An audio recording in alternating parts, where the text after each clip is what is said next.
Good afternoon, ladies and gentlemen, and welcome to the Virgin Wines UK PLC investor presentation. Throughout this presentation, investors will be in listen-only mode. Questions are encouraged and can be submitted at any time using the Q&A tab situated on the right-hand corner of your screen. Please simply just type in your question in the box and press send. The company may not be in a position to answer every question it receives during this meeting. However, the company review all questions submitted today and publish responses where it is appropriate to do so. These will be available via your Investor Meet Company dashboard, and we will notify you by email when they are ready for your review. I'd also like to remind you that this presentation is being recorded. Before we begin, I would like to submit the following poll. If you could give that your attention, I'd be most grateful. And I'd now like to hand over to Jay Wright, CEO, and Graham Weir, CFO from Virgin Wines UK. Good afternoon to you both. Great, good afternoon. Thank you very much, and thank you to everybody for attending today. It's great that we've got the opportunity to talk to you about Virgin Wines. Just by way of introduction, we're one of the largest direct-to-consumer online wine retailers in the UK, in a market with strong positive growth trends, especially in e-commerce. We have a unique sourcing model that helps drive both customer loyalty and high gross margins. We're profitable, resilient, yet fast-growing and cash generative. And during 2020, we dispatched over 1 million cases with revenue in excess of £70 million and an EBITDA of £7.3 million. So just a little bit of background. I've been leading direct-to-consumer wine businesses for 23 years now, but started running Virgin Wines back in 2008 when it was a subsidiary of Direct Wines. The remit at the time was to take a business that had lost £35 million since its inception in 2000 and make it profitable. Alongside Graham, we achieved that, taking the business to profit in our first year, which was FY09, and then built upon that profitability, increasing it over the coming years.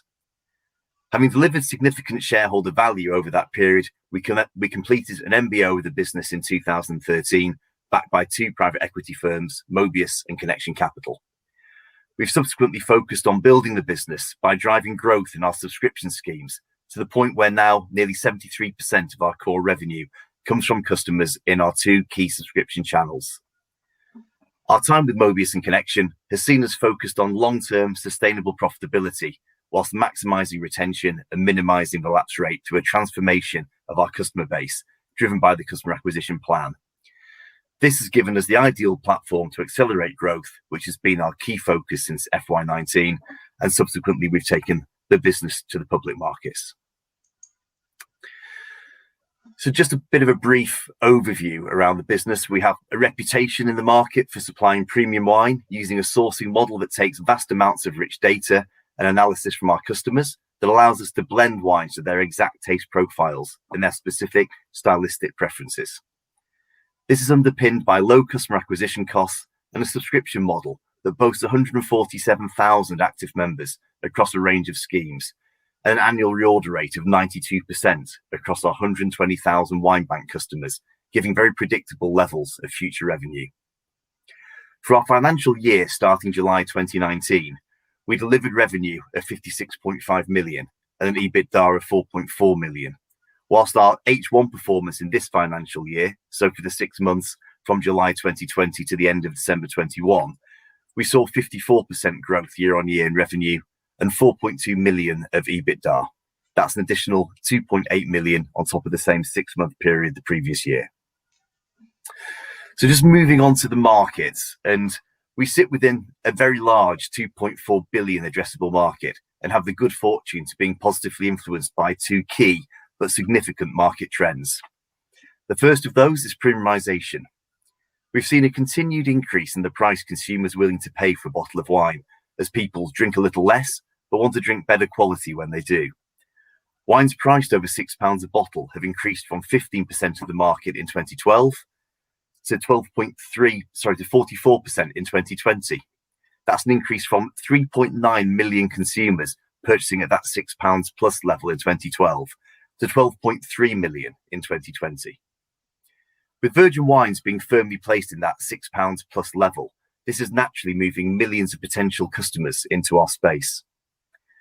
We're also seeing a vast shift to online purchasing, with consumers' demand for the convenience of online shopping and home delivery accelerating at an ever-increasing pace. Indeed, even prior to COVID, it was forecasted that by 2028, 53% of all retail sales would be online, up from 19% in 2019. We believe we've seen a structural shift in the way consumers shop over the past year, and what was a trend has now become the chosen way to shop for many millions of people, with Virgin Wines being ideally positioned to capitalise. With so much market share for us to capture within the D2C space, we're still only 10% of that sector and believe we can grow substantially within it. Plus the trends in premiumisation and the accelerated shift to buying online, not to mention the vast increase in popularity of subscription services. We believe the most significant growth opportunity is right under our nose, with huge potential to grow within the UK, and it's our ambition to double the size of the business over the next 5 years. So just moving on to our sourcing model, we have a unique way of sourcing wine that's absolutely key to our business model. Thanks to an extremely engaged customer base, we receive many thousands of reviews and ratings for our wines. This bank of data is analysed continually so that it informs our wine buying team on the exact stylistic preferences of our customers. So unlike other wine businesses, our buyers, who are also winemakers, work with wineries, estates, and bulk suppliers all around the world to blend wines that we know our customers are going to love, rather than buying wine off the peg, made by someone with zero knowledge of their business, where there's been no intervention from the internal buying team. What this means is that we're part of the whole winemaking process from the start, working with our winemaking partners to choose and blend the ideal components for each wine. It means that rather than arriving at a beautiful winery, being wined and dined, and then presented with a range of bottled product that we then pick from, we're choosing from all the individual vats or tanks of wine available and then blending them to achieve a toast profile that we know our customers will love, because we're armed with all the data and information we need to do that. What this normally means is that we'll start with a base wine, around 80% of really good quality, but more entry level, then supercharge it with outstanding additional components. So we might pick a base Cabernet and then add some top quality oak aged Cabernet from an outstanding vintage and some top class high end small batch Shiraz.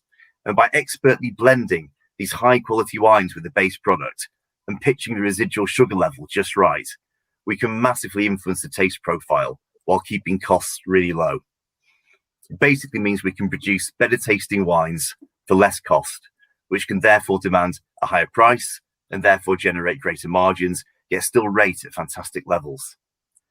This also means the vast majority of wine we sell are exclusive, so 93% by volume, and this has three key benefits. First, we control the exact blend and production, so we can maximize the quality value ratio, as well as the packaging, which is incredibly important. So we're in charge of all the product architecture, the MPD, the bottle shape, the weight, the label, the capsule, everything to try and make it perfect. Second, it means that our customers have to come back to us again and again to purchase the wines they love, creating loyalty and high reorder rates. And third, it eliminates any kind of direct price comparison, meaning it's easier to better maintain and control margins. So a really good example of how this creates loyalty and growth in practice is our Black Pig range, one of our most loved exclusive brands. In 2009, we created Black Pig Shiraz with our winemaking partner, Steve Grimley, out in Australia. This became a customer favourite to such an extent that we decided to extend the range to include a further 6 grape varieties. We then extended the range in 2011 to include a slightly lower price selection, 16 little Black Pigs. And then in 2017, we created a premium proposition, Black Pig the Prize, which retails at £19.99. The full range now comprises 19 different SKUs. So a single wine that in its first year sold 14,000 bottles has developed into a multi-tiered range that in the last 12 months has sold 783,000 bottles and delivered £5.7 million of revenue. The entire range also rates at 4.5 out of 5, delivers incredible customer loyalty, high reorder rates, and great gross margins. This is also a great example of the benefits of open source buying. We aren't tied or contracted to any winery or individual estate. What this means is that we can source the very best quality grapes from vintage to vintage. Grapes are an agricultural product, and as such, we know that quality and price varies drastically from year to year, country to country, and region to region, depending on the harvest. What this means is we can go wherever we want to make our wines, stylistically blend them to retain absolute consistency, knowing we're maximizing quality, minimizing the cost, delivering maximum value to our customers, and maximum margin to the business. To show this in practice over the years, Black Pig Shiraz has been made with grapes harvested from the McLaren Vale, the Barossa Valley, the Clare Valley, and various other select locations over Southeast Australia, as each year we find the very best source of quality grapes depending on the vintage and the harvest in different regions, and then expertly blend the grapes to maintain stylistic consistency but maximize quality at the lowest possible price. So moving on to our customer acquisition model, and obviously absolutely key to the business model is recruiting new customers. And to do this, we focus on 5 key criteria all in tandem. And that's the right quantity at the right time, going to the right channel, at the right quality to maximize conversion rates, and at the right cost to ensure we're driving our return on investment and lifetime value. It's a tried and tested model that we've refined over the years. Of particular note is our partner program, which is centered on creating relationships with other businesses that have large customer bases and similar demographic profiles. With wine being so mass market, there's huge potential pool of partners that we can work with that gives this channel great growth potential as we increase our internal resource. This year, we'll recruit around 60,000 new customers through this channel at around an average of £12 each. So it has scale, delivers great value, good quality customers, and has the scope with investment to be a much more substantial vehicle for customer acquisition. On top of this, digital marketing is also key and growing rapidly, with more traditional methods such as PPC, SEO, retargeting, while still being important, almost being superseded by the likes of native advertising, programmatic, and digital TV. We know how much money can be wasted in digital marketing, so we're incredibly disciplined around our processes, which is to test, learn, refine, and optimize before we scale. But we're really excited about the opportunities we have in this sphere, and it's a key area of continued investment. The re-recruitment of lapsed customers through both telemarketing and CRM campaigns also drives significant ongoing volumes in a cost-effective manner. So the marketing mix we employ, our discipline in testing and learning before scaling, and in particular the reluctance to spend heavily on PPC, cost per thousand activity, inserts, off-the-page advertising, and direct mail, has kept our customer acquisition costs low, with a proven and consistent ability over a number of years to recruit large numbers of new customers in the £12 to £16 per recruit level.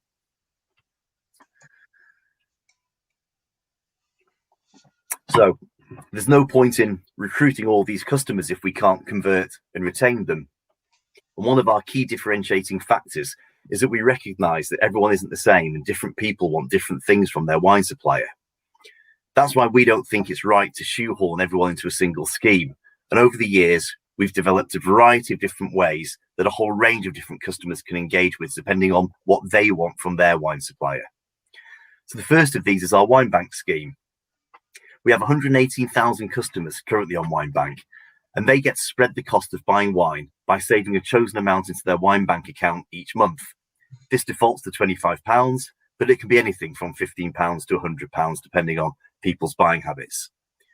For every £5 a customer saves, we give them an additional £1. We call this wine interest, and it effectively pays a 20% interest rate on money the customer saves. In addition, customers also receive free express delivery as standard, so your Amazon Prime model. The beauty of the scheme is it allows customers to purchase whatever they want, whenever they want, but it also keeps them really engaged and really active with the regular monthly deposits and their monthly Wine Bank statements, watching their balances grow and their interests grow. The cancellation rate on Wine Bank is just over 15%, which is testament to its popularity and the value it delivers, as that's exceptionally low for a subscription scheme. And at the moment, we're collecting around £2.25 million each month in regular deposits and hold anywhere between 4 million and 5.5 million of customer money in a ring-fenced account at any time. So another more traditional program that we offer is our wine plan scheme, and this is a service where customers are auto-shipped a case every 3 months unless they tell us they prefer to skip. It's a really convenient scheme for anyone who just wants their wine rack topping up with a great supply of wines every quarter, and suits those who are really busy and just want the hassle taken out of their wine buying, or for those who maybe don't know too much about wine but want to go on a voyage of discovery, experiencing wines that they may never have come across otherwise. We currently have around 29,000 members across a variety of wine plan schemes. And then there is our pay-as-you-go scheme.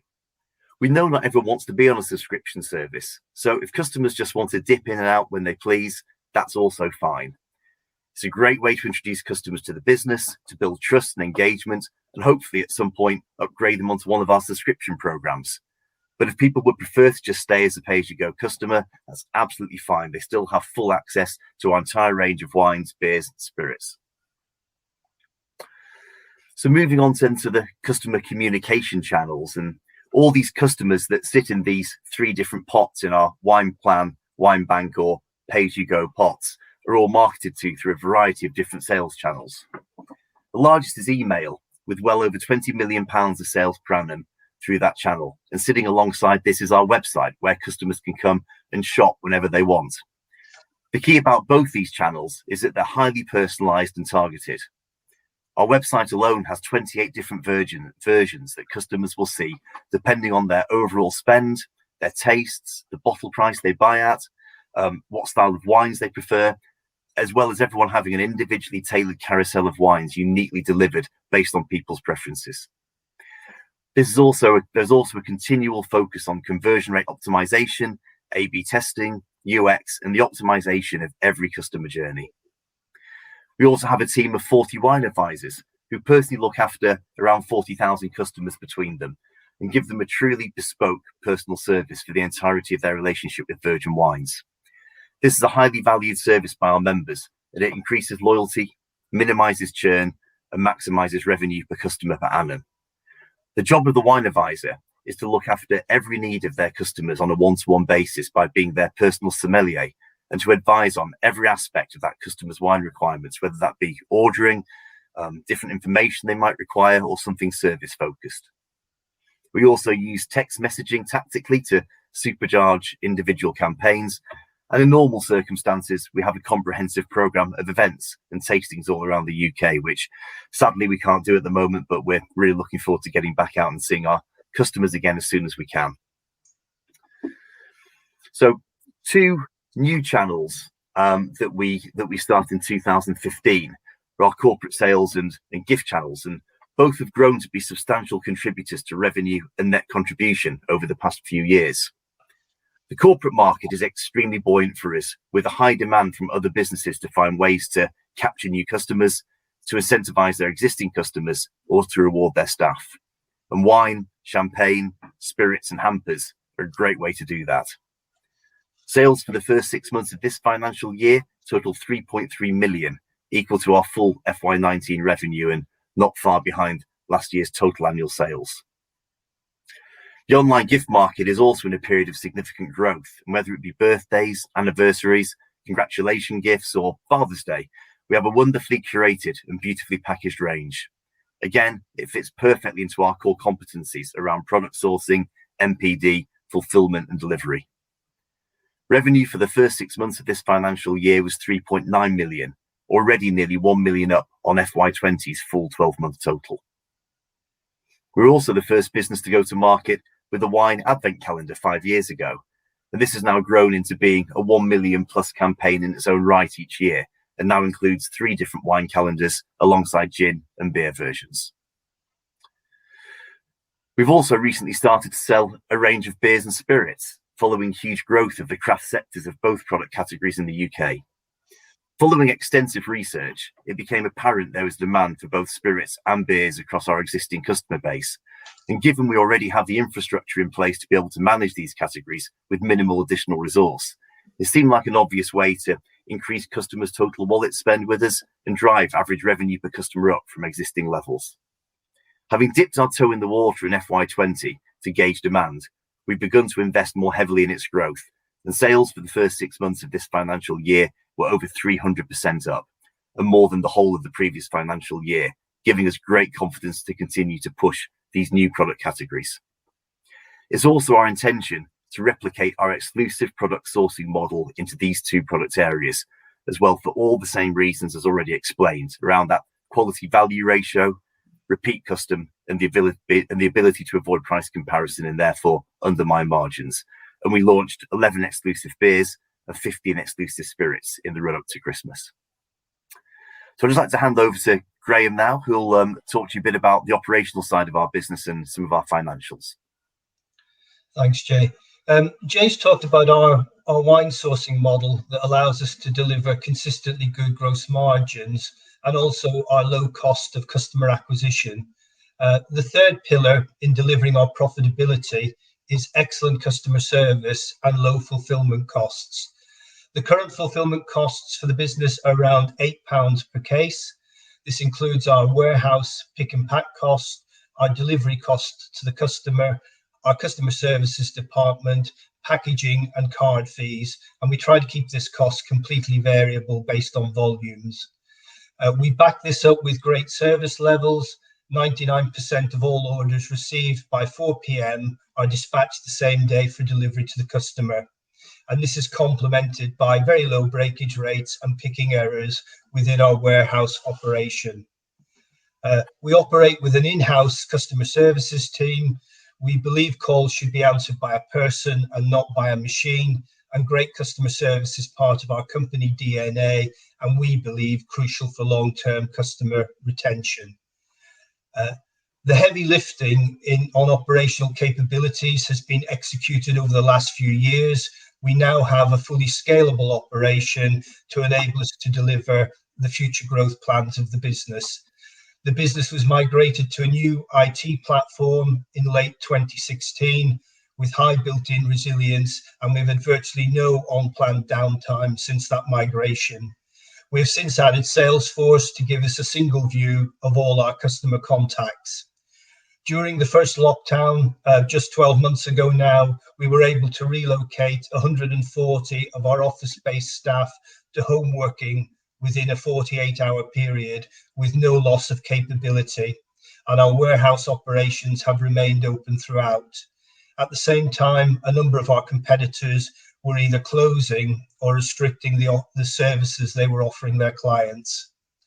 We've just increased our warehouse capacity by adding a further 50,000 square feet warehousing in September last year to the 56,000 we already had, in effect doubling our capacity. The business now has the infrastructure in place to deliver our future growth plans. We have a profitable and cash generative business model. Pre-COVID, the business was on track to deliver double-digit growth for our FY20 period. This was accelerated further by the impact of the first lockdown. And as a result, in FY20, we saw revenue up 33% to 56.6 million. Our new recruits were up 43,000, 63%. And we ended the year with an extra 29,000 subscribers in our main membership schemes. And as a result, our EBITDA increased to 4.8 million. We are continuing to see strong year-on-year growth in the first 6 months of our FY21 period to December. Year-on-year sales were up 55% to 40.6 million. Our EBITDA was 4.5 million for the first half, with a net margin of over 10%. Our new recruits were up 26%, and the active customer base grew by 33%. We've also seen positive trends from the COVID period recruits in terms of their conversion, retention, and repeat spend rates. The uplift during the COVID lockdown has given us the opportunity to now grow from a higher starting base and increase our investment in new customer acquisition and digital marketing. The underlying assumptions we have in our forecast model are based on historical norms for customer conversion, retention, repeat sales, and average order values, with sales growth on average in the mid-teens. We will continue to drive up our EBITDA margins. This will be achieved by improvements in gross margin through sales mix and a decline in our fixed cost percentage of sales, whilst we continue to invest heavily in new customer acquisition and marketing. With a relatively modest CapEx requirement, business cash conversion is really strong, and our average cash conversion over the last 3 years was just over 100%. Post-IPO, the business is currently debt-free and operates without any borrowing facility. Virgin Wines is a business built on solid foundations, and our future profitability is underpinned by a very loyal and profitable customer base with high year-on-year retention rates from the historical cohorts dating back to before 2010. One of the KPIs that we look at in the business is what we call our terminal value, and this assumes that without further recruitment activity and based on the current sales retention rates, the closing base at FY20 should generate a further 204 million in revenue and 46 million in net contribution over the next 5 years, and this will underpin the future profitability of the business. Repeat sales retention rates are typically over 90%, and these jumped to 112% in FY20.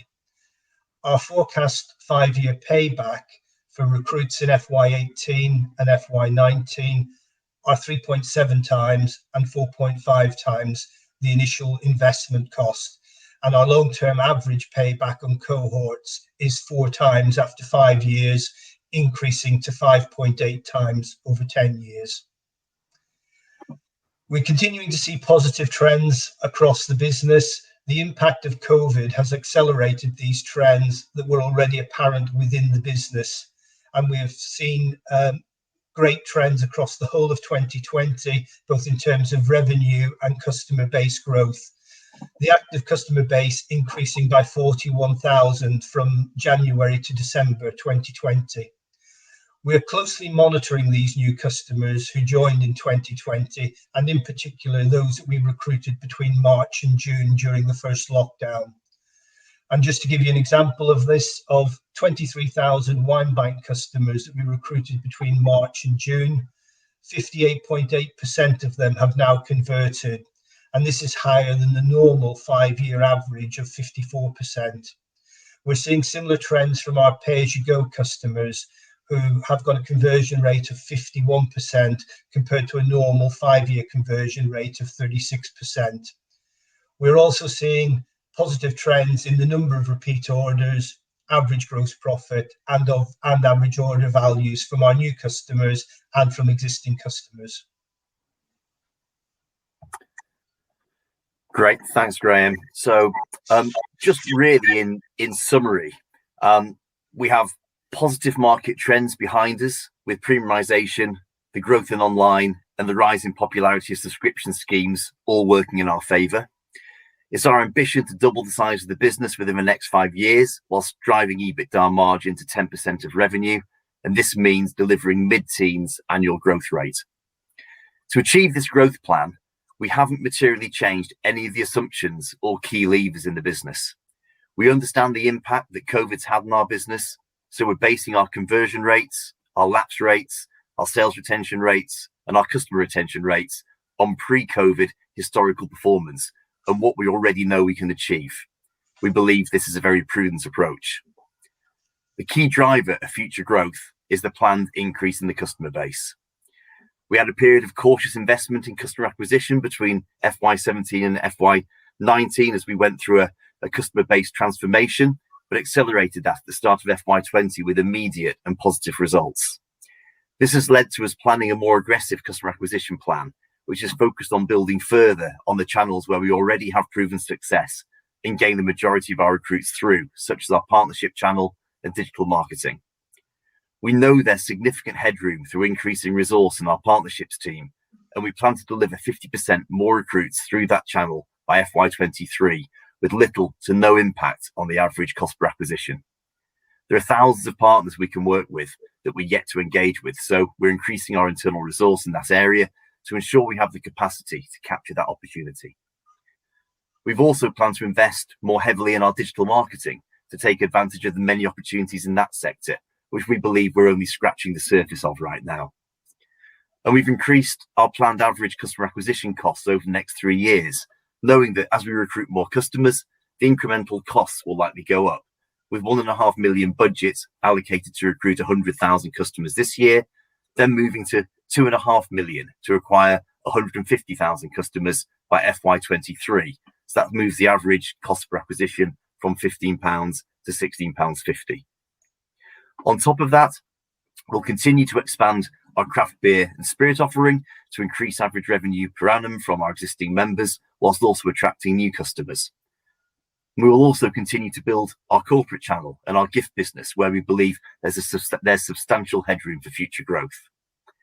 As you've heard, we have the infrastructure to manage this growth from an operational perspective and a robust IT platform that was built specifically for our requirements. Naturally, we're looking at other opportunities to grow in the future, with the potential for tactical acquisitions or expansion into other territories, and utilising our buying model and expertise in NPD to move into the supply of unique home-crafted brands into the on and off-trade retail sectors, all opportunities for us to explore and consider. But right now, our focus is on investing in customer acquisition, building the customer base, allowing those customers to deliver market-leading lifetime values in a proven back-end model that consistently delivers profit, and capturing a significantly increased share of what's a very large UK market. Jay, Graham, thank you very much indeed for that presentation. Ladies and gentlemen, just while the company take a few moments to review the investor questions already submitted today, and I would encourage you to continue to submit your questions. Please do that using the Q&A tab situated on the right-hand corner of your screen. But I'd like to remind you that a recording of this presentation, along with a copy of the slides and the published Q&A, can be accessed via your Investor Meet Company dashboard. We will send you an email to notify you also when that's ready for your review. I'd also like to remind you that feedback is incredibly important to the company. Immediately after the presentation has ended, you'll be redirected for the opportunity to provide feedback in order that the company can better understand your views and expectations. Jay, Graham, obviously investors had the opportunity to pre-submit questions. I know what you have those in front of you. Perhaps I could hand over to you to address those, and then perhaps look at the questions that have come in during the live event. And when you do come around to those, could I ask you to read out the question and give a response where it's appropriate to do so? Thanks once again.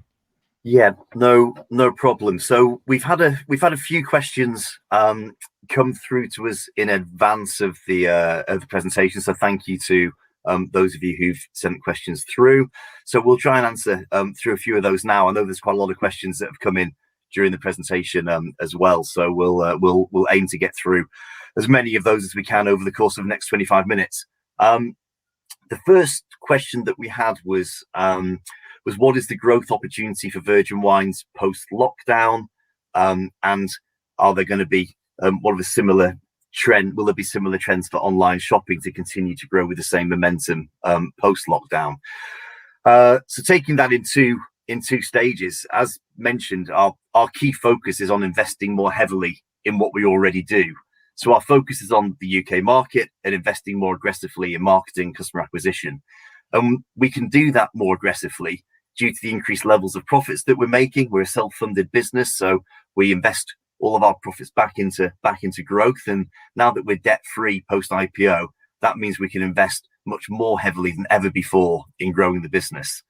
And so, as well as customer acquisition and digital marketing, we also have a number of additional growth channels with our B2B business that's growing really fast at the moment, and significant opportunity for us with beers and spirits and the continued development of our gift business. So loads of areas for us to invest in and grow over the course of the next few years. In terms of what does the online shopping growth look like, and how are we going to perform within that as we come out of lockdown? I guess the question on everyone's lips at the moment, and the big unknown, and if we all had crystal balls, I guess we'd all be looking at this with great interest. But we need to wait and see what consumer behaviour looks like. But we believe there's been a structural shift in the way that people buy over the course of the last 12 months. So we're very positive around the fact that people who've come online have had a great experience. Hopefully people who've bought off us over that period have loved the product, enjoyed the service, feel they're getting great quality, great value. and we'll continue to enjoy that moving forwards. And I think one of the things I always say is that if people try, it's no different for any new customer that we get. Anyone who tries us for the first time will have bought wine from somewhere else before that, and our job is to convince them that the quality they get, the value they get, the service that they get is better than what they were getting before, and that's our complete focus. And I hope that's the same for customers who've come in over the last 12 months, as it has been for customers who came in prior to that.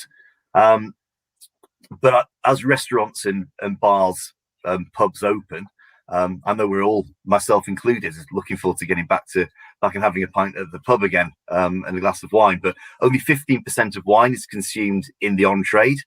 So I think that whilst 85% of wine that's consumed is consumed at people's homes, and everywhere you can buy wine from an off-trade perspective has been open still, whether it be supermarkets, off licenses, Majestic, our online competitors, all those places have still been open right the way through the lockdown period. So I'm not sure it's as big a factor for us as some industries where retail has been shut, and that's been their competitors. And I think the other thing that maybe people aren't taking into account too much at the moment is that I think everyone's looking forward to having friends and family back round to their homes again and entertaining at their house. And again, I'm sure that over the course of the next few months, as we're all able to socialize in our own home environments again, there'll be good opportunities for us to grow as that happens. So as everyone, we're all looking forward to seeing how the market develops over the course of the next few months and years. One that a couple of people have asked about, which we often get asked about, is the differences between virgin wines and naked wines. So just sort of picking that up, we may look similar from the outside, but actually completely different businesses with completely different business models. We're completely focused on growing both our revenue and our profit, and we always have been. We have a very wide range of different consumer propositions, ideal for a wide range of different wine drinkers, as you've heard. We buy wine very differently, using customer reviews to blend wine specifically to their stylistic preferences, and being able to use the whole of the wine world to be able to deliver that year after year. And we have an very extensive range of wines, over 600, as well as 300 spirits, 120 beers, a full gifting range, and a thriving B2B business. So lots of very different points of difference, I think, between the two companies. Graham, there was a question regarding the company is. It says the company has made little profit in the past, and is the listing on the stock market opportunistic to take advantage of one-off profits from the 2020 lockdown year when it did make profits? Perhaps you'd like to just answer that one. Thank you for that one. That's a bouncer rather than a nice half volley. I think the premise of that question is actually fundamentally wrong. In that, I think, as Jay mentioned in his presentation, the business has actually been profitable since 2009, and consistently profitable. And I think in terms of our EBITDA margin as a percentage of sales, we're actually sector leading. And just to sort of give an example of that, in terms of our position for our FY20 year end, where we did 56.5 million and delivered 4.8 million EBITDA and a 3.7 million operating profit. We've just recently seen figures for Laithwaite, or Direct Wines Holdings, who are one of our biggest competitors in the UK, and they've reported a 2 million operating profit on 362 million revenue. So I think our profit record stands up really well. But I would also add to that is it's not just about profit, it's also about shareholder value. When Direct Wines bought Virgin Wines in 2005 for £1, the business at that point had lost in excess of 30 million in its first 5 years of operation. When Jay and I took over the running of the business in 2009, the business has been profitable since then. We were able to repay all the funding that Direct Wines had invested in the business. And also, we obviously, when we did the management buyout, they made a substantial profit on their initial £1 investment at that time. And obviously, since late 2013, the business has been owned by private equity and the management team. And since then, obviously, we've continued to grow the business. We've been consistently profitable every year. And obviously, throughout the IPO process that obviously has just finished, obviously our investors, our private equity investors, have made exceptionally good returns on their initial investment in the business. And we want to continue to do that for our new shareholders going forward. Great. Thank you, Graham. So another one that's coming, because could I give a concise 2 to 3 liner pitch roughly as to why you should allocate your capital and invest in Virgin Wines? I guess I'm hoping that I've done a good 30-minute pitch on why to invest in Virgin Wines, but to summarise, I guess in a few points, I'll point you towards our low cost of customer acquisition, driving high levels of lifetime value, our market-leading sales retention and customer retention rates, the aggressive growth strategy, which is self-funded by the profits we make, alongside a thriving B2B business and fast-growing beer, spirit, and gift product categories, all of which together delivers the highest percentage of profit on revenue by a significant distance in our market. So I guess there's a very, very quick, the elevator pitch for you, if that's what it's called these days. So what else have we got? A few questions about the market. I've been asked if we could explain what share of the market we've got. I think I mentioned we've got 10% of the direct-to-consumer market. There's a 2.4 billion addressable market. The direct-to-consumer market within that is about 780 million. We have around 10% of that market. What do we think we can grow our market share to? Well, the D2C sector is forecasted to grow at around about 10% per annum, and our ambition is to grow at mid-teens. And therefore, I think you can see just by those numbers that our aim is to capture substantial amounts of existing market share, as well as organically from the growth in online. And then the other one was just around who are our main competitors and what's their market share. And it's quite interesting. I think that the main players there's 4 main players in the market. Graham's talked about Laithwaites a minute ago, but we've talked about Naked Wines, so 3 so ourselves, Naked Wines, Laithwaites, and then the Wine Society. Those 4 businesses between them account for over 60% of the market, so it's pretty dominated by those 4 businesses. And then there's a large number of much smaller players over and above that as well. So that's what the sort of market looks like. In terms of Brexit, we've got asked a question about whether does Brexit present any material logistical or financial challenges as regards importing wine from EU countries.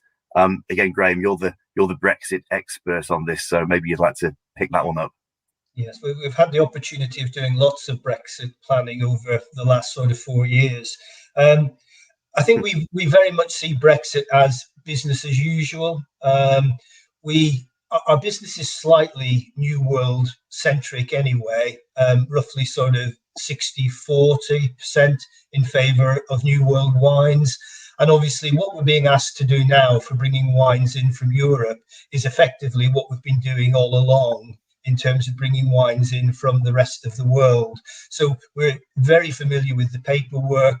We work with extremely professional freight forwarders, and obviously we haven't really seen any particular issues resulting from the exits at the end of last year. We are seeing some increases in freight prices coming through. I think because the hauliers themselves are obviously having some additional costs involved with their business. We think they're manageable overall. The freight element of a bottle of wine that we sell is relatively low overall. So therefore there will be some impact, but it'll be relatively minor in terms of our overall cost structure. We also are seeing some benefit from the fact that the pound has actually improved recently against the euro particularly, and obviously that's helped us with our cost of our underlying cost of wine itself. We also obviously prepared in advance for Brexit, so we brought in around 2 months extra worth of European wines in November and December 2020, so that we had extra buffer stock in place for the early part of 2021. And again, we're just continuing to top that up. We've increased our lead times on European wines by a few weeks as well, just to give ourselves extra buffer when we bring things in. So it is a change. It's a big change, obviously, for the country overall. But again, we're just used to this type of thing, and as far as we're concerned, it's very much business as usual, and we just get on with it. Yeah, I think probably ships being stuck in the Suez Canal is a bigger problem at the moment, aren't they? As Brexit, in terms of trying to get things into the UK. But there we go. These things all happen at once. If there's any Australian wine stuck behind that big ship. Yeah, exactly. Okay. So, I mean, loads of questions coming in, so thank you all very much for being so interactive with this. It's that's great. There's another one here, Graham, just around what our approach to capital expenditure is and investing in the business and the operations. So I don't know if you want to pick that one up as well. Yeah, I think I touched on briefly the fact that the business is very cash generative, and it always sort of has been, and it also has a relatively light capex requirement overall. So over the last 3 years, our average capex spend has been below 350k per annum. That doesn't mean we won't invest. We will continue to invest in areas where we think we can improve the business overall. Particularly around IT. Obviously, we know the IT landscape is always changing and functionality needs to be enhanced. So we will continue to invest in IT as we need. We have our own internal IT developers as well, and obviously they do quite a lot of our development work for us. We continually look at our warehouse operations to see if we can improve efficiency around that. And obviously with the signing the new lease last September on our new warehouse, effectively that's doubled our capacity. We're doing some continuing fit out of that at the moment. We'll continue to invest in the warehousing capacity to make sure that's as efficient as we possibly can. And we also continue to invest in new product development. Again, we've been very successful in recent years in developing new products within our gift range, and our own unique products within our wine range, and now within beers and spirits. And obviously, we're going to continue to invest within that as well. Great, thank you, Graham. Right, looking through these questions, sorry, there's lots to get through, so I'll do my best to be as accurate but brief as we can. There's a question here that says, very interesting presentation. How do we look to accelerate and increase our D2C market share? And do we look to do this organically, or is the remainder of the market fragmented enough to enable you to grow through M&A? I think, as I sort of mentioned, I think our main aim right now is to invest more heavily and aggressively in customer acquisition, and then using all those other areas such as beers, spirits, corporate, and gift to grow the business. But I don't think we'd ever say never to anything. And if great opportunities arose in any of those sectors to grow the business, then obviously we'd look at them all on their own merits. So yeah, I think sort of organically first and foremost with increased investment, and then we'd look at other opportunities as they arise. There's a couple of questions that have come in around the relationship. These have been phrased in various different ways, but the fundamental bit is that it's really about the relationship of the business with the Virgin brand and how that works. And so we have the brand under license from the Virgin Group. We had a 25-year license on that runs out in 29. We pay a small amount, very small percentage of revenue for the benefit of using the brand. We can't disclose that. We've got confidentiality agreements around that, but it's a small amount of revenue that we spend, and we have a great relationship with the Virgin business, where we have great amounts of cooperation within the wider Virgin business. We work really closely with Virgin Media, Virgin Money, Virgin Atlantic, Virgin Holidays, etc., etc. And so we're really really grateful for the opportunities that network gives us, and we have a fantastic relationship with the Virgin management team as well. And I think, as Graham sort of expanded on a bit more, the Virgin Wines business was disposed of by the Virgin Group for £1 back in 2005, because it was probably quite a big problem for them at that point, given the loss making. I think they're really proud of what's happened with Virgin Wines since then, and the amount of the huge customer advocacy that we have. And I hope we do a great job for Virgin Group in terms of fulfilling kind of brand values that we live and breathe around. Great customer service, great quality, fantastic value, disrupting the market to try and make it, customers have a better experience all the time, and that's what we're trying to do. So our aim will very much be to continue, obviously, working under the Virgin brand for many years to come. Graham, there's a question around what was the main reason behind us listing on the London Stock Exchange as opposed to remaining private. So again, I think there's some good reasons for why we chose to go down this route. Perhaps you want to expand on those? Yes, we obviously after the MBO in November 2013, we obviously had PE investors, two separate ones, a company called Connection Capital and one called Mobius, and we had decided about 12 months ago, or a little bit earlier, that obviously we needed to do a form of exit or refinancing that we intended to start in mid sort of 2020. And initially we looked at a traditional sort of M&A approach, but very early on in the process, Mobius, who were our main shareholder, came to us and said that basically they were really keen to remain a shareholder in the business going forward, but they weren't in a position to invest new funds, and suggested we look at the IPO route as a way of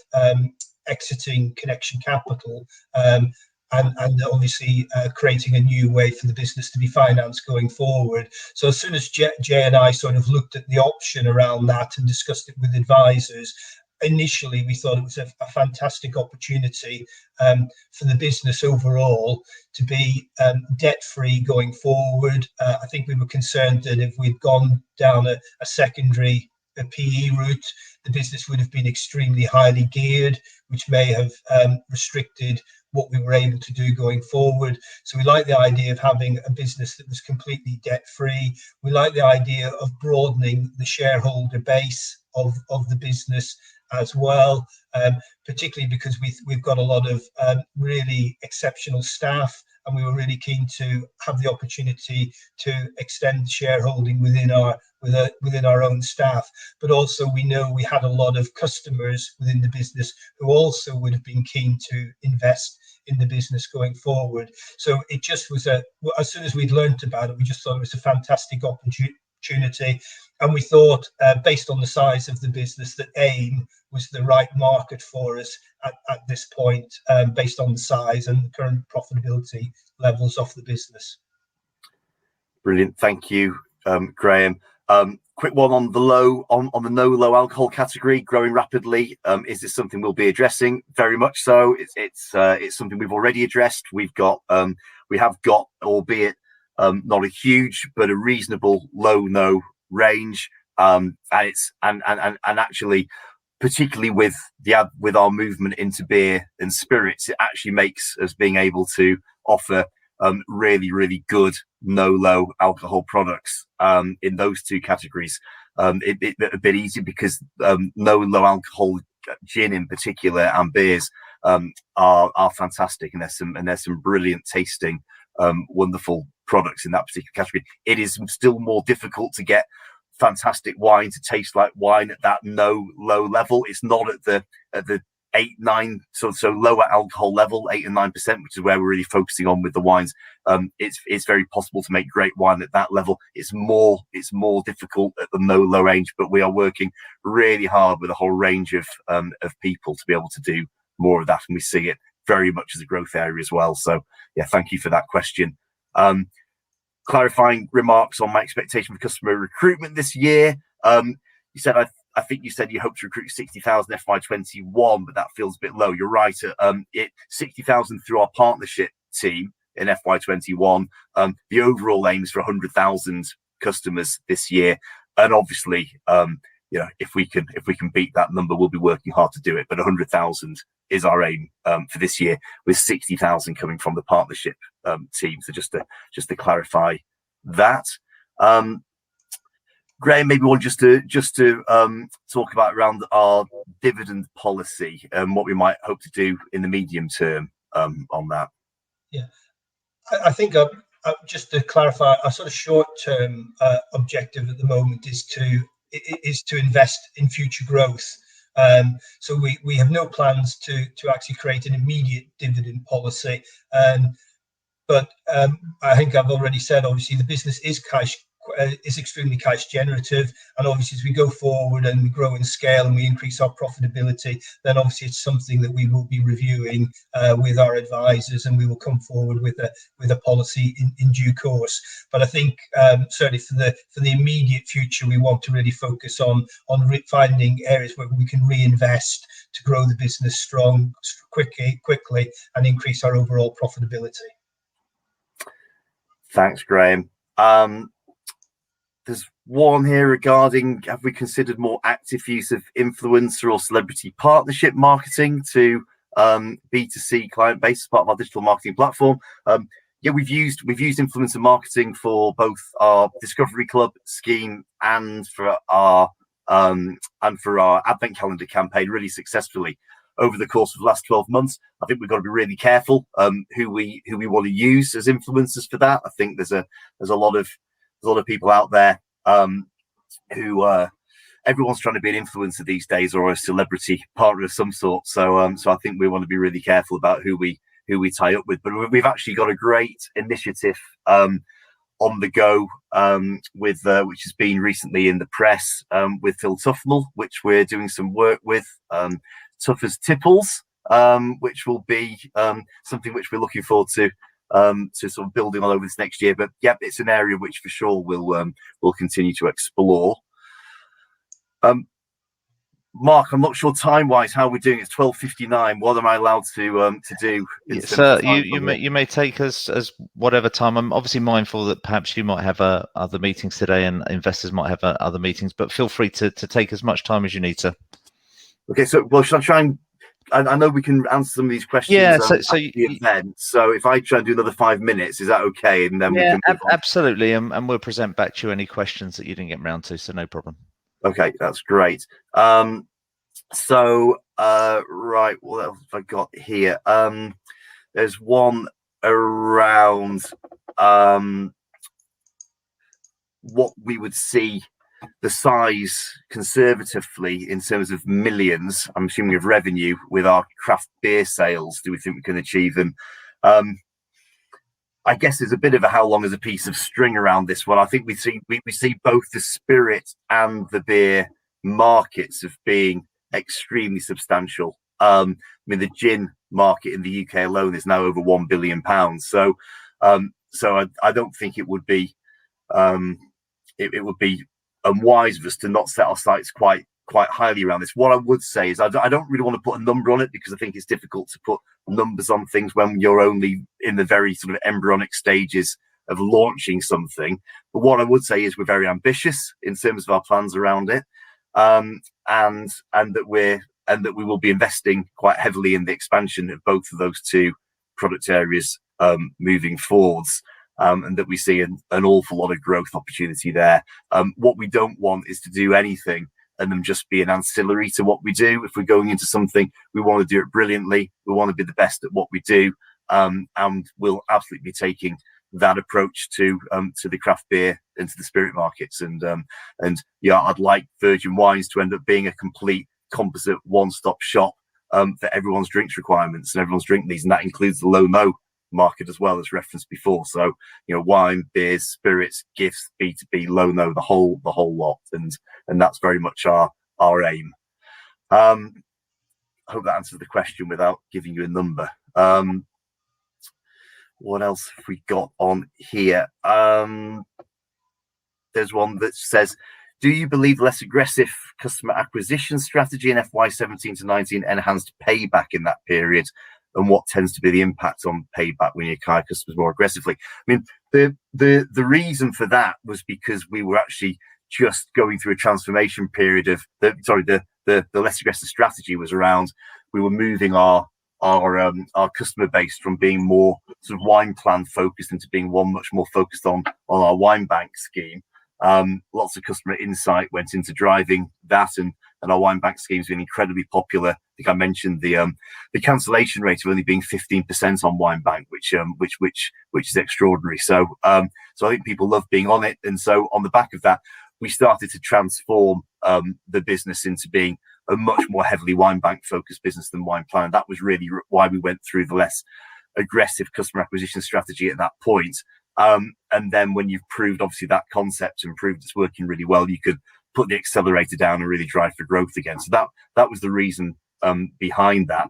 I think that I've tried to explain that in terms of customer acquisition overall, we take a very disciplined approach to it. So we don't just pile a lot of money into an area in the hope that we'll bring more customers in and in the hope that they will deliver similar lifetime values. You know, we test, we learn, and we optimize, and then we scale. And in all of the areas that we go about customer acquisition, we make sure that we can deliver the payback at the levels that we want to before we scale and before you can impact that too much. So no, hence the very clear direction of building our partnership team and bringing in many thousands more customers through that tried and tested approach, and being very clear around the test strategy that we've got around digital marketing, and making sure that we can understand how customers behave in the long term before spending millions of pounds on bringing customers who may not behave in a similar fashion. So that's the strategy around customer acquisition.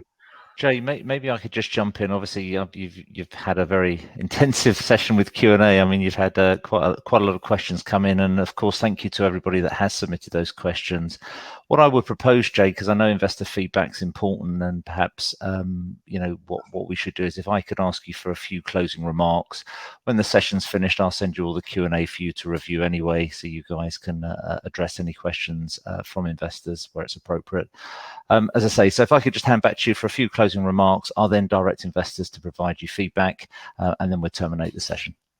Okay. Well, thanks, Mark. And look, I guess first of all, thank you to everybody who's taken time out of their day today to come and listen to us talk about Virgin Wines.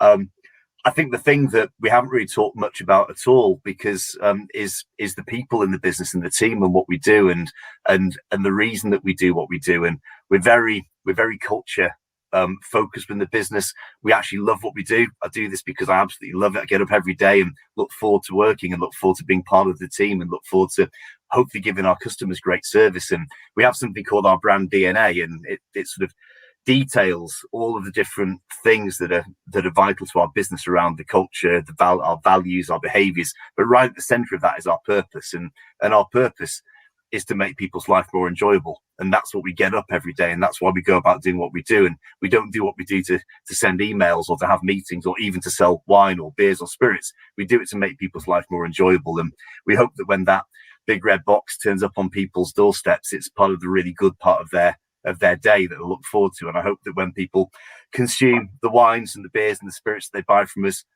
it's part of the social part of their life, part of the good part of their life, and that we're able to play a really positive part in that. So, and we've just got the most fantastic team of people around us who care and are so committed and are desperately keen to create something here, which is a legacy for us in the years to come, because we believe we've got an incredible opportunity to dominate drinks retailing here in the UK, and that's our aim. And I hope that with with your support, we can go on and do that. Jay, what a great way to end. Thank you very much to both Jay and to Graham for updating investors today. Could I please ask investors not to close this session, as you'll now be automatically redirected for the opportunity to provide your feedback. If you access this meeting from our website, the feedback page will appear. But if you access this meeting via the link sent you by email, you'll simply be asked to log back in to then provide your feedback. And if you could spend a little bit of time, I'm sure the company will be very grateful. On behalf of Jay and Graham and the management team at Virgin Wines, we'd like to thank you for attending today's presentation. That now concludes today's session. Good afternoon and have a good weekend.